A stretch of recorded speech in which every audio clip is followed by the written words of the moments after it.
ሄሎ ጤና ይስጥልኝ መሐመድ ዘመዱ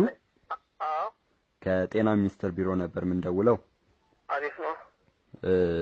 ሰሞኑን መረጃ ደርሶን ነበር ከጎረቤቶቹ እያሳሉት ነበር የሚል መረጃ ሰምተን ነበር እሺ 8335 ላይ ደውለዋል 8335 ላይ ደውለዋል እኔ ጎረቤት አይደውልም እንዴ ለምን አስደውል ኖ እርሶ ነው ታደለ እያሳሉት ያለው ታዲያ ምን አገባኝ እነሱ የጎረቤት ያሳለኝ እኔ እንደገና አስበው እንደገና ደውል ማለት ይሄኛው በአገር የመጣ ችግር ነው ምን አገባኝ ማለት የለውበትም ያስጠይቆታል አይደል በአገር አልመጣመች ያልኩኝ በአገር ስለመጣ አይደለም እንዴ ማስለው ስለዚህ አሁን ምን እያደረጉ ነው ከቤት አይወጡም ጥንቃቄ እያደረጉ ነው ወይስ እየወጡ ነው ከሰው ጋር ንክክ እያደረጉ ነው ወጣለሁ ዞራለሁ ዘማለሁ ወጣለሁ ጫወታለሁ ስለዚህ ይሄኛው አስኪ ስለሆነ እኛ መተን እንወስዶታለን ማለት ነው ማታችሁ ሰዱኝ አካባቢው ካቴና ዛቸው በካቴና አስራችሁ ያላችሁ ይቅርታ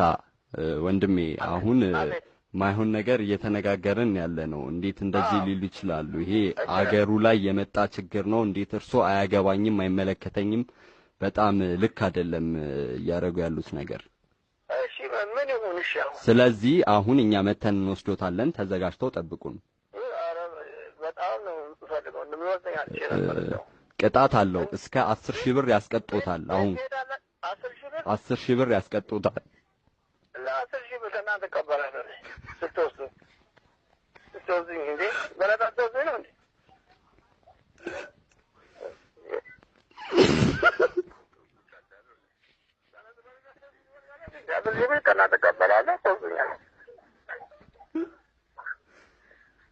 ሄሎ ማይሆን ንግግር እየተናገሩ ነው ያሉት አቶ መሐመድ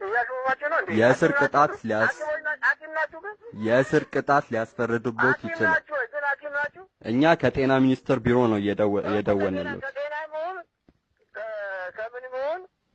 ከማገገመኑ ምን አገባኝ አልኩ 10000 ከፍላችሁ መጣችሁ ወሰዱ ኖ እርሶ ስላጠፉ እኮ ነው የሚቀጡት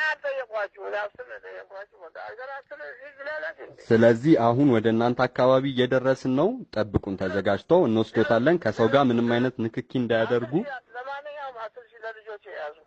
ከሰው ጋር ንክኪ እንዳያደርጉ ንክኪ ያድራለን እንዲያደርጉ ዛሬ ነው እንዲያደርጉ ስለዚህ የተነካኩትንም ሰዎች አብሮ እንወስዶታለን ልጆቹንም ከነኩ አሁኑኑ ከሚስተም አድርገ ያለው ለክኪ ምን እንትሰኛለ አቦ አንተ ሰው ባክባክታው ይባከለ ለኛ ወይ በተበተዘ ነው ዘዳ አትንስለኝ አንተ ወናት